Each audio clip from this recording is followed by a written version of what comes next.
Maganda talaga itong Yugo Beauty White Soap. Talagang nakakaputi, nakakatanggal ng mga pimple marks.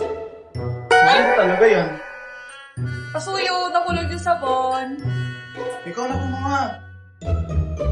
Aabutin mo lang, ha? Aabutin mo lang. Kunin mo paharap, kunin mo pa gano'n, no? At yun lang sa baba mo, kunin mo. Kunin mo na, sige na. Napakabilis ng kunin yan, eh. Kunin mo na, masasayang yan. Ang ganda-ganda pa naman yan, yung Glow Babe na yan. Meron pa naman yan, Niacinamide. Meron pa yan si Blackthorn, tsaka Snail Filtrate. Pero Pengen na nga ng tubig. ang puputi dyan yung sa'yo, kunin mo kaagad. Tigdat ko lagi eh. So, kaya wala na ako masyadong pimples, oh. Wala na talaga. Kuminis na, nag-lighten na. Wala talaga. Pati na yung galis ko dati nawala dun. Oo nga pala yung galis mo sa paano. Ayun ako na. Ayun. Ay, naku, kukunin mo lang. Ayun mo. Bakit pa ganon yung kuha? Patagilid. Bakit? Paano ba dapat? Pag patagilid mo yung kinuha, malalakit yung tagiliran mo.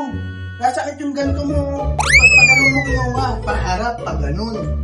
Paharap. Oo. Sige. Paharap ang kuha. Paharap maganda. Oo, pag ganyan. Hindi pa ganito paharap. Sige, paharap. Diba? Sabi ko sa'yo, ikaw kumuha ng sabon eh. Tingnan mo ngayon, oh.